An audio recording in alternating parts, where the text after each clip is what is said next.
and welcome. I'm Tracy Polowich, host of the Excellence Connection podcast, where we connect our listeners with subject matter experts, knowledge, and resources to help along the excellence journey and improve organizational performance.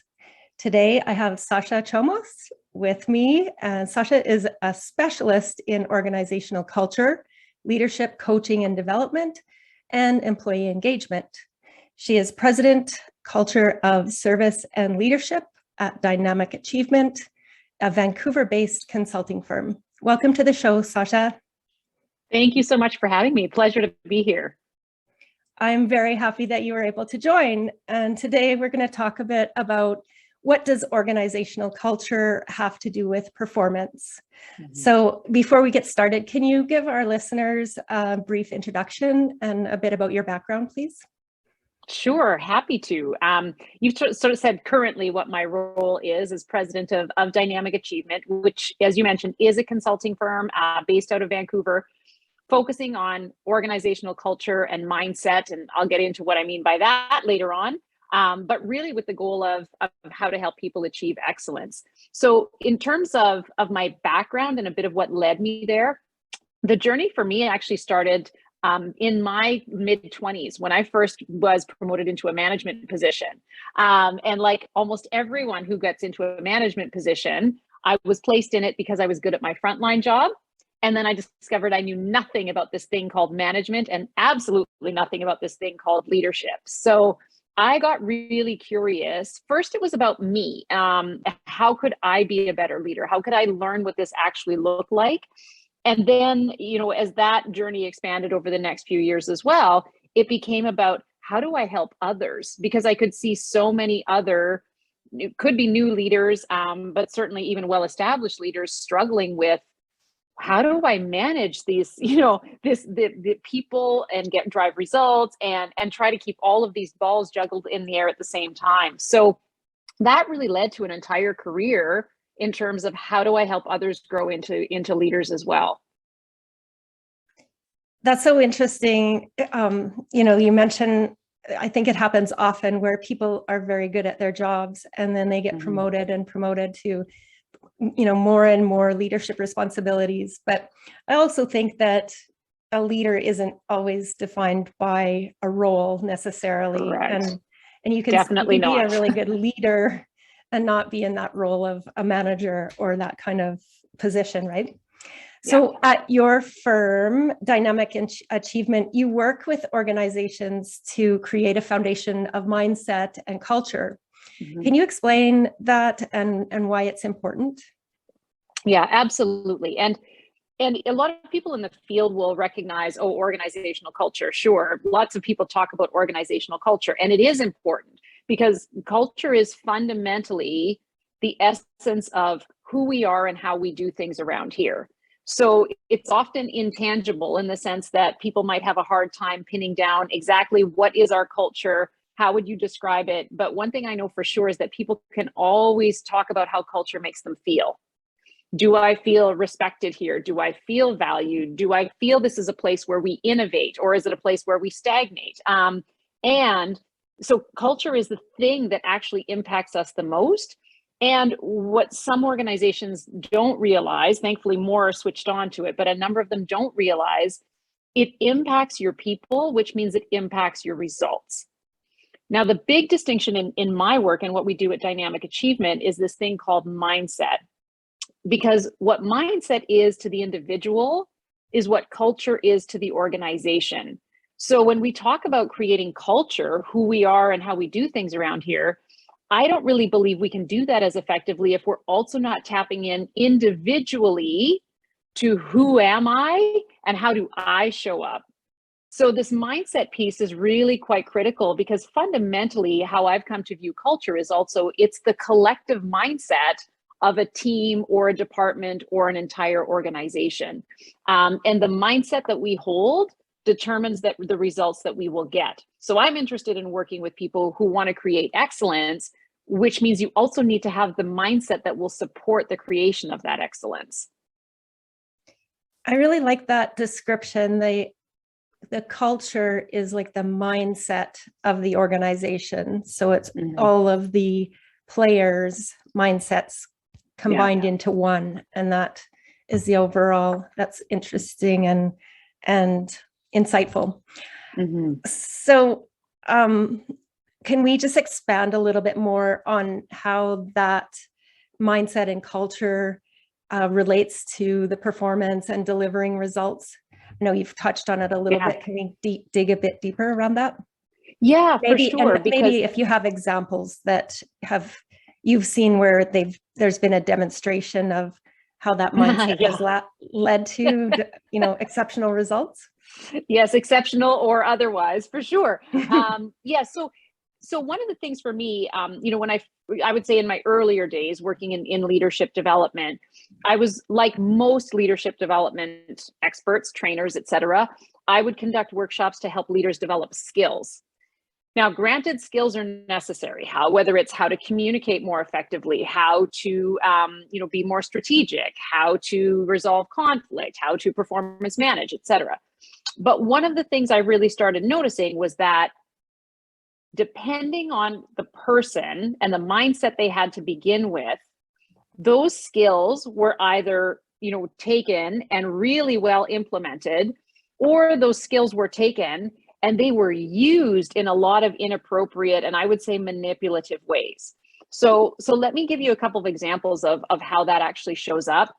So first and foremost, there's, somebody who comes into a training session, learns some skills, and they have what I would call an optimistic mindset, meaning they believe that whatever I'm working towards is achievable. Like, I'm stumbling at this. I may not know the skills yet of how to performance manage, but I believe I can figure this out. Well, that person is going to take those skills, practice those skills, fail a bit, fumble a bit, and continue to learn and grow from them, and then eventually start to master those skills.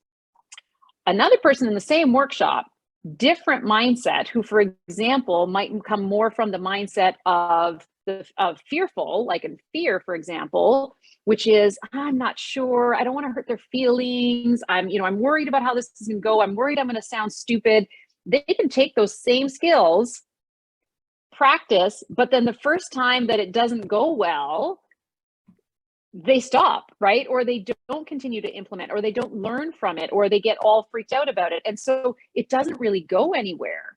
And so that's, a bit of a natural one. But then on the other hand, there are some challenging mindsets that, for example, are more hostile or defensive or superior type of mindsets, meaning I think I'm better than others. I already know this stuff. Been there, done that, got the t-shirt kind of mindset. They'll come in, look at those skills and say, oh yeah, I already do that. But the truth is they don't really already do that. And if they do, they're probably not doing it very effectively. So bottom line in all of it, what I started realizing was that if I don't get people on the right page in terms of their mindset first, these skills are going to show up in very different ways and therefore create very different results. Those last two leaders I mentioned, or people in the program, so to speak, will end up with very different results than that initial person with the more optimistic, achievable mindset, who can take those skills and really grow from them and start to master them, as opposed to not use them poorly, or frankly, just, use them on people, in which case they're never that effective. Yeah, I hear you about the using it on people. That's interesting too, because I think that's a real thing we see these days about various applications of improvement ideas when we're trying to implement them. We're not really getting to the bottom of it. We're just kind of forcing it, and it doesn't feel right, and it doesn't end up with good results either. It's just sort of a going through the motions thing. So, and yeah, I think I get that about, you want to bring some consistency to really shift the mindset of all the individuals to the same page, so that when they're applying the skills, they're being consistent and getting those good results from that. Absolutely. And in the work that we do, like, we make a very clear distinction between what we call the horizontal mindset and the vertical mindset.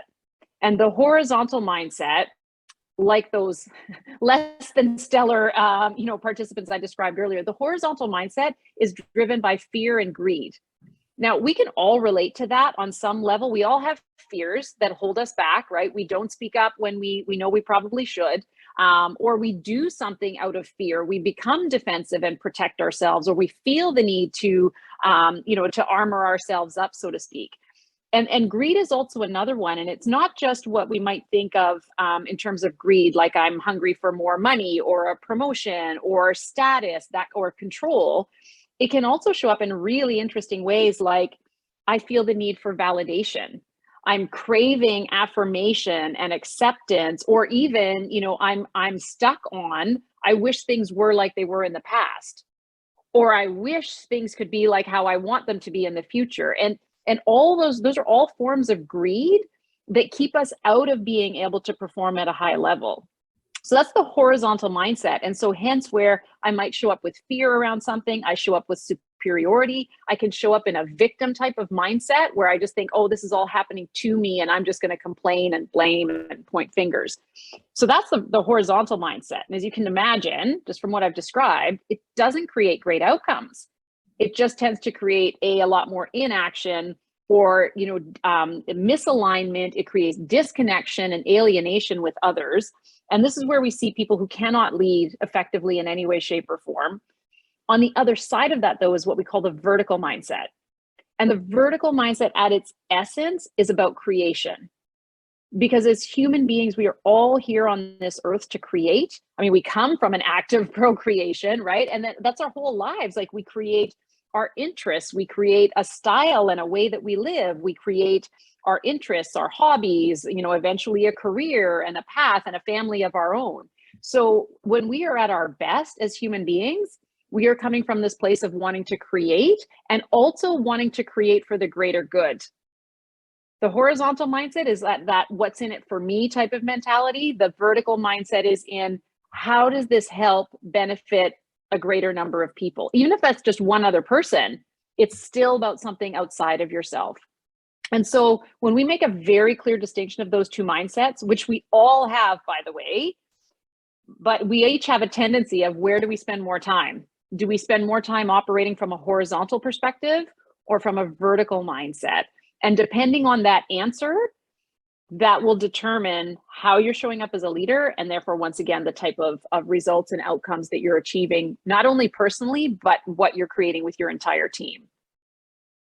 Yeah, that makes a lot of sense. It's so interesting. It seems that maybe one of the prerequisites or the conditions that the organizations would want to fill then is to create kind of a safe atmosphere for their people, and so that they're not afraid of the fears that you cited. Unfortunately, you have some very personal experience with how leaders impact the mental health and well-being of their people. I'd like to better understand the impact of toxic workplaces on performance and how leaders can develop the culture and mindsets where the well-being and health of their people is really nurtured. Yeah, it's true, because earlier, when I gave kind of the Cole's Notes version of my journey into this, the really significant piece in all of it was about 18 years ago, I lost my father to suicide as a direct result of the toxic workplace that he was in. And he had been in a situation where he had been bullied and harassed by a manager for quite a lengthy period of time, which led to insomnia, and which at first was a few nights here, a few weeks there, and then it just became chronic stress, debilitating insomnia. And long story short, well, I just mentioned how it ended. And that for me happened at the same time that I was doing graduate work in leadership studies. And it really set me on a very different course from that part forward, because I wanted to know specifically then, what is it that leaders do to either create health and well-being for people or to destroy health and well-being for people. And this, of course, has everything to do with the results that we get, because if you're destroying the health and well-being of your people, well, good luck getting any kind of results in the first place. And at the time, I mean, this was almost 20 years ago now, but at the time, the big, thing in organizations was workplace wellness, which was the focus on, like, let's have a lunchtime yoga program, or, let's offer a pedometer challenge. And those are all great initiatives, don't get me wrong. But what I found in my research was that stuff was absolutely irrelevant if people didn't feel respected, trusted, safe with the leaders and the managers that they had. So, again, if I spend the majority of my day not feeling safe with you, for instance, because maybe you belittle me, or, you don't trust me, and so you're micromanaging me, and all these things are showing up, that brief respite at lunch hour where I go and do yoga is not going to help me, like, in terms of my ability to function. So, and now, of course, it's, we pay a lot more attention to it, and to mental health as well as physical health. The pandemic has certainly shone a real spotlight on this for all of us and the importance of it. But what's interesting is we still have a really big challenge with a lot of toxic workplaces. And there's some very interesting research that's come out recently through MIT, and that shows that in large part, the Great Resignation that a lot of organizations are experiencing has a whole lot to do with toxic workplace cultures. So I'm sad to say we still have a long way to go. And even in organizations that are functioning reasonably well, most organizations, whether they realize it or not, probably have toxic pockets of culture, because we talk about culture often like it's one big thing, right? And there very rarely is there one culture across an entire large organization, especially when we're getting into medium and large size companies. We often have multiple cultures, right? The culture by department or the culture by team, and all it takes is one, like in my father's case, one bad manager or a toxic manager. And, again, what's happening in the rest of the company almost becomes irrelevant, because it's that person, that manager that you have that direct day-to-day contact with, that has the single biggest impact on your daily life and of course, your health and well-being in it. Yeah, we've all seen it, right? We've seen the damage that just one person can do in an organization, and it can cross departmental lines depending on how much interaction that manager has to have with others. But just going back to what you mentioned about the multiple cultures as well, that really makes sense if you're thinking about from a mindset and the combination of mindsets together in different pockets. There can be, departmental cultures, and then there could be project cultures as well. If there's cross-departmental staff working on something specific, there might be a culture developed in that as well. So I can see how that makes it a little bit more complex, but I really like how you've done it, unfortunately, from the reason it's not great, but from what you've done with that, I think you've really found a way to get to the bottom of how you can really deeply look at culture. And so some of the things that you've suggested and the concepts you've presented, I think really make a lot of sense and certainly helping me to better understand, culture is such a nebulous concept. And so it really has helped me to understand a bit more about the dynamic of it. So that's great. Another question I have is about that co-creation. So building on the mindset and culture foundation, you promote that concept of co-creation. Can you describe this concept and how it can benefit an organization? And more specifically, what I'd like you to address is, because I've seen this a lot in previous organizations I've worked with, is the breaking down of silos, how it can help that. And also you talked about creativity. So I'd like you to touch on how that co-creation helps foster innovation and creativity. Yeah, absolutely. And again, this comes down to, in a lot of the work that we have done with organizations, because we're always curious. My business partner and I are constantly curious about what's making the difference between those who are doing exceptional at leading their people, who are exceptional at delivering on results, and the ones who are struggling and maybe mediocre at best, down to the ones who are downright dysfunctional. And there's always interesting themes that show up. And one of the big ones that we found was this difference between what we called for me creators and co-creators. So, and again, it does tie back into the horizontal and vertical mindsets, and the for me creators, which again, this exists in all organizations. It is again, that focus of what's in it for me. I, as an individual on a team, might be the one to come up with the idea or take credit for the idea, or I'm creating something just because it serves me and my agenda. And there's always pockets of that, of course, in organizations. And then it might be, that there's some teams that are better at collaborating, creating with each other, where at least we're starting to get the bigger picture of what co-creating looks like. Because co-creating is when we come together to, in its essence, create something that has not existed yet. And we see it in pockets, but it's very hard to play that out across the organization for a lot of the reasons you just mentioned. The breakdown in silos, the fact that, people get stuck in their own egos and their horizontal mindsets. And there's lots of things that get in the way about that. Whereas with co-creation, first and foremost, you have to have that vertical mindset of, we get more done and we are more effective and more innovative and creative collectively than any one of us can be individually. And that seems simple on the surface.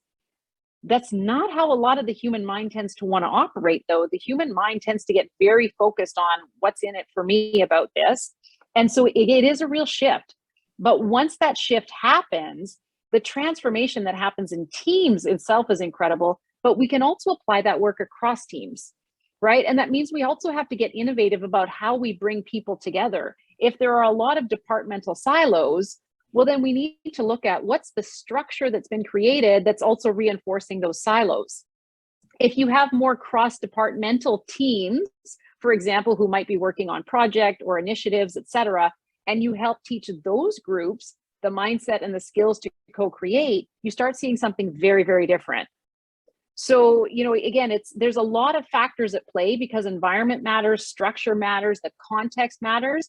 And so we have to take a look at all of that, but there's some really key elements. And one of the foundational ones, again, comes back to even how are your people thinking about the idea of creating and innovating with and for other people, as opposed to just on their own and for themselves. Do you see any correlation between people when you talk about the horizontal versus the vertical mindset? Do you see any correlation between those people at the horizontal mindset level not having their needs met like as much as the vertical mindset? And does that play into whether they, can shift that mindset easier or not? Potentially. I mean, so here's what's interesting. It's very true that people operating in a horizontal mindset are not getting their needs met. And one of the big problems is, and this is why it becomes a real hamster wheel, is that having a horizontal mindset will keep you from getting your needs met. That's a catch-22. It is a catch-22, right? And it is a definite chicken and egg thing. So where I always come back to with anyone I work with is, what do you have control over? Do you have control over other people meeting your needs and all of these other things going on? No, you do not. Do you have control over your own mindset and you helping to ensure that you meet your own needs? Yes, you do. So it at least has to start there. So as an example, again, if I come back to somebody who's in a real, type of victim mindset in the horizontal, that type of thinking where this is being done to me, oh, poor me, I'm at the mercy of my manager, this schedule, this project, this whatever. And if I just, complain, point the finger, don't take responsibility, et cetera, well, of course, I'm not getting my needs met because I'm not even taking responsibility for my needs at that point. Right. Whereas a much more empowered mindset will show up as, okay, there's a couple of things here that are not working so well for me. what can I do to either go and advocate for what it is that I need, make a clear request, see what I can do, how do I keep moving things forward? Maybe that will be successful and maybe it won't, but at least I come from this place of, again, I'm hopeful, I believe something can work itself out if I take the steps and responsibility for asking for what I need. Let's say I don't get it. I still have a choice about how I'm going to deal with that, how I'm going to respond to it. And I think that's often the biggest distinction when people are stuck in a horizontal mindset, is they forget that they are always at choice. It doesn't mean life's always going to go our way sometimes, but it does mean we can still make a really conscious, thoughtful choice about how we want to respond to that. And I can take it on as, oh, poor me, or those awful people, or that awful situation. If only they would change, then life would be great. And that's fine, but you'll be waiting a really long time for that to change, right? If ever. Instead, I'm more interested in do what you can do about it now, which for us, it always comes back to what am I thinking internally, and how am I viewing this, and how am I choosing to respond to it? With all of this information and kind of new concepts and ideas around this, you must see a light come on a lot with some of the people that you work with. Mm-hmm. I see the light come on all the time, and then the light goes out again, and it comes on again, and it goes like so. And you know what? And I say that a bit tongue in cheek, but I would say it for myself too. I think this is part of the dance of being human, which is, again, really coming into our conscious mind and being fully aware, and getting, for example, of course I have a choice. Most people I talk to, as soon as I say it, they'll go, oh yeah, of course we do. But then we forget, and we just fall back into some of our, our default patterns and our default way of thinking, which is, again, it might be the, oh, woe is me, or I'm scared of this, whatever it is. And that's all natural and normal. And to be honest, that's just the way it's going to be. And maybe rightfully should be, because then at least as humans, we can all connect to each other around the fact that, we all forget sometimes. And that helps us have compassion for other people, because one of the questions I often get from people when I do this work is, oh, so am I trying to not ever be in the horizontal mindset? Well, no, that's not the point, because that's part of the human experience. But the point is, you can start to recognize it much faster. You can start to develop the skills to pull yourself out of it much faster, so that you can be more vertical more consistently. But it still allows you to have that empathy and compassion for yourself and for other people when we slide into inevitably the fear, the greed, the cravings, et cetera, the things that tend to hold us back. Yeah, I really like how you've broken it down into more tangible pieces where people can practice and get better and better. Because I think that's part of the, the ambiguity of culture is, what specifically can we do to make improvements? And absolutely. And so I think you've really done a good job of showing, what specific things people can work on. And then with co-creation, just going back to that a little bit, you've mentioned that it can be applied to developing optimal customer experience. Absolutely. Can you describe what that looks like? Yeah, for sure. And again, this often comes back to, how organizations, a number of them tend to develop their customer experience, which again can often be in isolated pockets. The challenge is the way the customer experience happens, though, is that the customer experience is not, oh, what did I experience department by department? It's what did I experience throughout my entire journey? So let's take, we could take almost any industry as an example, but let's think about automotive, like shopping for a car, right? There's the online experience, there's the sales experience, there's also the ongoing experience of I continue to get my car serviced. Those things all operate in separate departments within an automotive dealership or an automotive group, but it's not like the customer experiences that as, as a whole bunch of different departmental experiences. The customer just says, oh, that's my experience at, XYZ Automotive. And so the challenge is often the customer experience is designed in isolation. So the sales team, they decide like what they want their sales experience to be. The service team decides, oh, here's what our customer service experience is going to be. The IT or the marketing team, they decide, here's what the experience is going to be. Instead, how about these groups, in fact, are being brought together to co-create the customer experience from start to end, all points along the journey. And that makes a really big difference when, we find with clients, when they actually start looking at these things collectively, again, as opposed to in silos or pockets, it's much more effective because that's actually how the customer experiences it, right? And then we start to understand the impact we have on each other, where, for example, a sales team can't just continue to promise things that a service team can't deliver on, right? And instead we start to understand, oh, when I do that, yeah, it might feel great for me in the moment because the customer loves me, the salesperson, because I've promised all these things, but then the customer's miserable because they find out service can't deliver on it. When we come together to co-create and we start designing these things much more intentionally, we see and understand, okay, there's a bigger picture at play here. And if we're really being in service to each other and the customer, we design a very different experience.